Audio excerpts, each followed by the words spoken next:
Super TET के लिए शब्दभेद का तीसरा वीडियो काफ़ी इंपॉर्टेंट वीडियो है। रूप या प्रयोग के आधार पर शब्द कितने प्रकार के होते हैं? रूप या प्रयोग के आधार पर शब्द दो प्रकार के होते हैं। पहला होता है विकारी शब्द। वे शब्द जिसमें लिंग, वचन और कारक के आधार पर मूल शब्द का रूपांतरण हो जाता है, विकारी शब्द कहलाते हैं। विकारी मतलब जिसमें विकार उत्पन्न हो, संज्ञा। जैसे राम ही है, राम में रमुआ हो जाएगा, जो है बहु से राम। सर्वनाम मैं, मेरा। विशेषण में अच्छा है तो अच्छा का रूपांतरण अच्छा, अच्छी हो सकता है। क्रिया जाएगा, जाएगी, जाएंगे। इस तरह से ये इन शब्दों का विकार हो जाता है।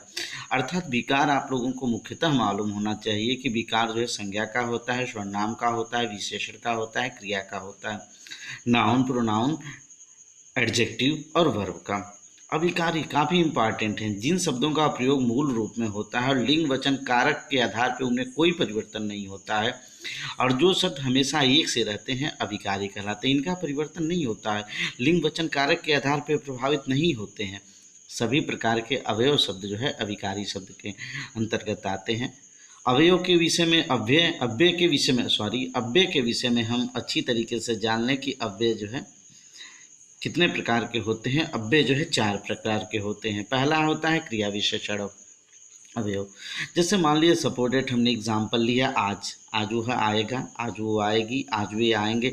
आज में कोई विकार नहीं हुआ। ये ऐसे शब्द होते हैं जिसके बाद क्रिया जो है पक्का आती है। इस नाते जो है इसको हम क्रिया विशेषण अवयव कहते हैं। आज, कल, अब, कब, परसों, इधर उधर, कैसे, क्यों। कैसे के बाद आप बोल के देखिए ना, कैसे हुआ, कैसे आए, क्यों आए, ये जो उसमें जो है पक्का आपका जो है क्या आएगा, क्रिया आएगी। अब हम बात आते हैं क्रिया विशेषण अवयव को अंग्रेजी में जो है एडवर्ब भी कहा जाता है। जो लोग इंग्लिश पढ़े होंगे वे लोग जानते होंगे। संबंध बोधक अवयव को प्रीपोजिशन भी कहा जाता है अंग्रेजी में से, पर के, ऊपर के, नीचे से, आगे से, पीछे की ओर शब्द जो है आते हैं, ये संबंध बोधक अवयव होते हैं। अर्थात इन जब इस प्रकार के अवयव आए तो कहीं ना कहीं से जो है रिलेशन होता है, संबंध होता है। ठीक है ना। जैसे बिल्ली छत पर से कूद पड़ी तो बिल्ली, छत, उन दोनों के बीच में एक संबंध है।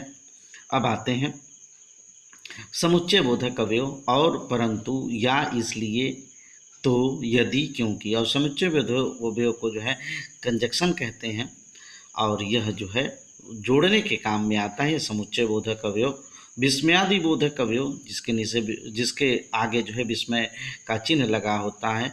आह, हा, हाय, ओह, वाह, राम, राम, या अल्लाह, या खुदा। तो इस प्रकार से अवयव जो है 4 प्रकार के होते हैं। अव्यय और अव्यय जो है अभिकारी शब्द के अंतर्गत आते हैं। कई बार परीक्षाओं में यह प्रश्न है बार बार पूछा जाता है। अब हम लोग आते हैं अर्थ के आधार पे जो है कितने प्रकार के शब्द होते हैं। अर्थ के आधार पे शब्द जो है 4 प्रकार के होते हैं। पहला एकार्थी शब्द। जिन शब्दों का केवल एक अर्थ हो उसको एकार्थी शब्द कहा जाता है। जैसे गंगा हुआ, पटना हुआ, जर्मन हुआ, राधा हुआ, मार्च हुआ। अनेकार्थिक शब्द। जिन शब्दों के एक से अधिक अर्थ हों उसको अनेकार्थी कहते हैं। जैसे गले की हार, हार का मतलब गले की हार। पराजय, कर का अर्थ होता है हाथ और टैक्स दोनों होता है। कनक का अर्थ सोना और धतूरा दोनों होता है। अर्थ, प्रयोजन या धन। समानार्थी या पर्यायवाची शब्द। हिंदी भाषा में अनेक शब्द जो समान अर्थ देते हैं उन्हें जो है समानार्थी या पर्यायवाची शब्द कहते हैं। जैसे आकाश को हम नभ भी कहते हैं, गगन भी कहते हैं, आसमान भी कहते हैं। तो समानार्थी या पर्यायवाची शब्द हुए।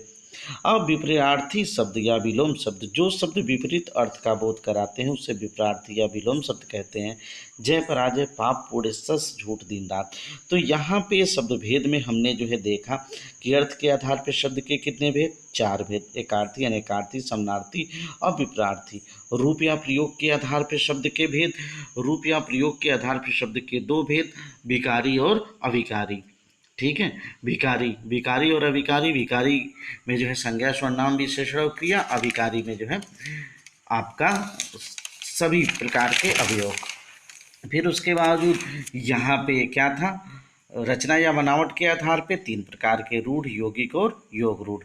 और एक लास्ट में जो है स्रोत या इतिहास के आधार पे जो है 5 प्रकार के तत्सम, तद्भव, देशज, विदेशज, विदेशी या आगत और अंत में संकर शब्द। तो इस प्रकार से शब्द भेद आप लोगों को समझ में आ गया होगा। यहाँ से परीक्षाओं में काफ़ी प्रश्न पूछे जाते हैं।